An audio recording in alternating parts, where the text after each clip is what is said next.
opening with a hushed murmur filling the Galactic Council chamber, a massive hall where delegates of various species convene. The atmosphere is one of quiet confidence, until the human speaks. "You believe we are peaceful." The voice of Ambassador Daniel Ross was measured but firm, his gaze sweeping across the assembly. "That is a dangerous assumption." Laughter rippled through the chamber. Light, dismissive. A towering, reptilian delegate, scales glistening under the chamber lights, leaned forward. "Humans are newcomers to the interstellar stage. Your people have demonstrated diplomacy, cooperation. You lack the warrior culture of the Tivas, the strategic cunning of the Orlith. Peace is in your nature." Ross exhaled slowly, his fingers tightening into a fist beneath the table. These beings, these rulers of the stars, had no idea. A rotund, jello-like being pulsated in what could only be amusement. "Indeed. Your people have no record of interstellar conflict. You do not expand aggressively. You negotiate rather than conquer. Surely, that speaks for itself." Ross chuckled, but there was no humor in it. "It speaks to your ignorance." Silence. The chamber grew still, tension thick in the air. The reptilian delegate's slitted eyes narrowed. "Explain yourself, human." Ross leaned forward, elbows resting on the polished surface before him. His voice dropped, calm yet edged with something sharp, something lethal. "Do you know why we have never waged war in space?" He let the question linger, his gaze steady. No answer came. He continued, "Because we haven't had to." "Not yet." A flicker of unease rippled through the assembly. The jello-like alien shifted, its coloration dimming slightly. Ross gestured broadly. "You sit here, speaking of peace as though it is inherent, as though it is simply who we are. You assume that because we have not turned our weapons outward, we do not have them. That we do not know war." He let out a slow breath, his expression hardening. "You have no idea what we are." More silence.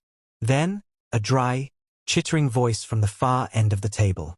A delegate with iridescent wings tilted their head. "Then enlighten us, human. If your species is not peaceful, why has it not claimed the stars through force?" Ross smiled. It wasn't a pleasant smile. "Because we learned to fight long before we ever looked up at the sky. You think peace is our nature."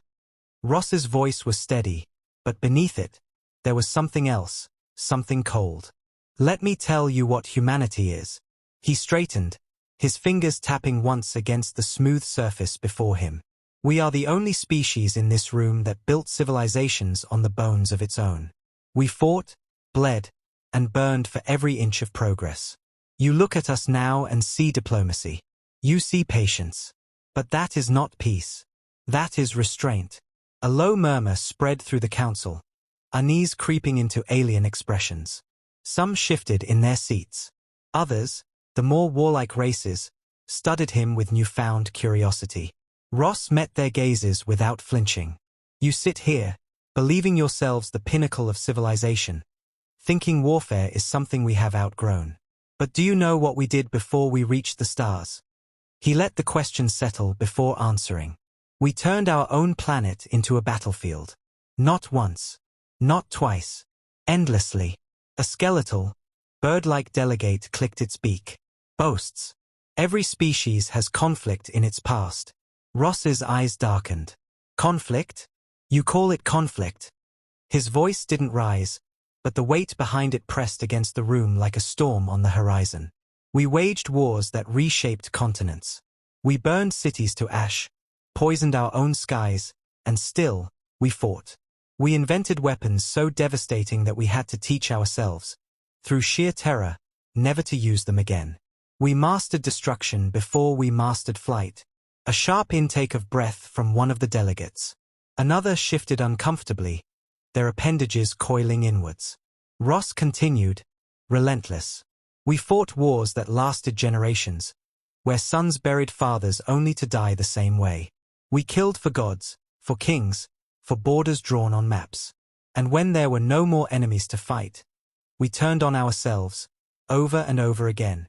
The jello-like alien's form pulsed erratically. "Yet you claim to be restrained."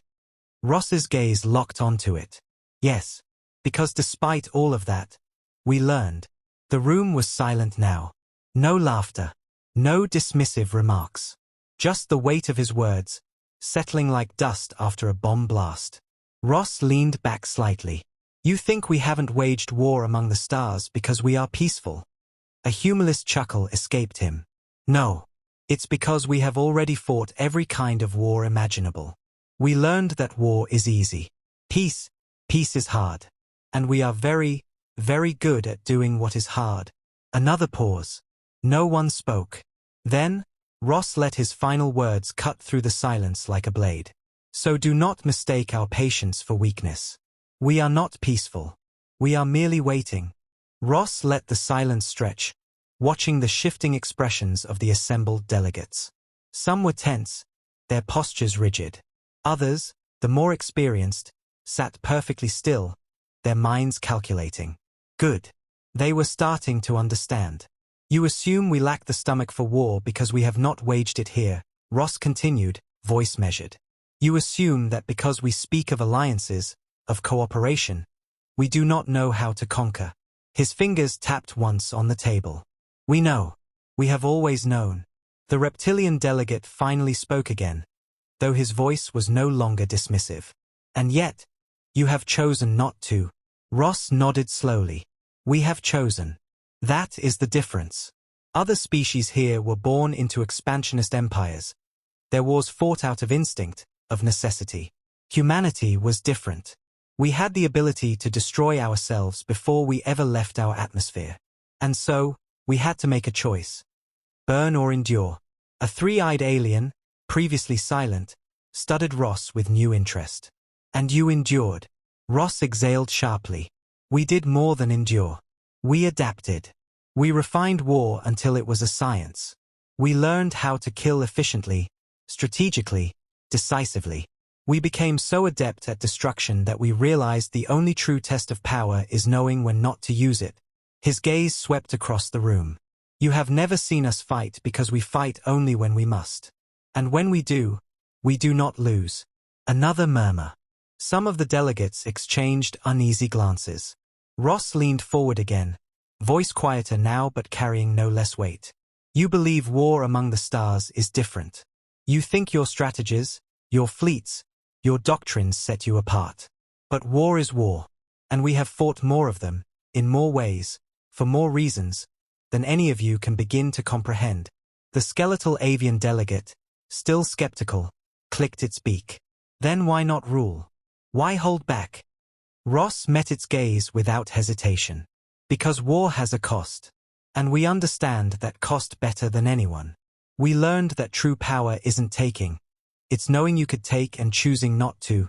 The warlike delegate from earlier, the one who had laughed at humanity's supposed weakness, no longer looked amused. His clawed fingers drummed against the table. And if we forced your hand? Ross's expression didn't change, but something in his eyes sharpened. Then you would see what happens when the last restraint is broken. Silence. Cold and absolute. The reptilian delegate shifted uncomfortably. You speak as though you are holding something back. Ross's voice was almost gentle. We are. The words settled over the room like a shadow. No one spoke. No one moved. For the first time, the Galactic Council began to understand the truth. Humanity was not peaceful. It was patient. And patience was far more terrifying. The chamber felt different now. The arrogance, the quiet condescension that had filled the air when the meeting began, it was gone. In its place was something colder, heavier, a slow, creeping realization settling into the minds of those who had believed they understood humanity. Ross let them sit with it for a moment longer before speaking again.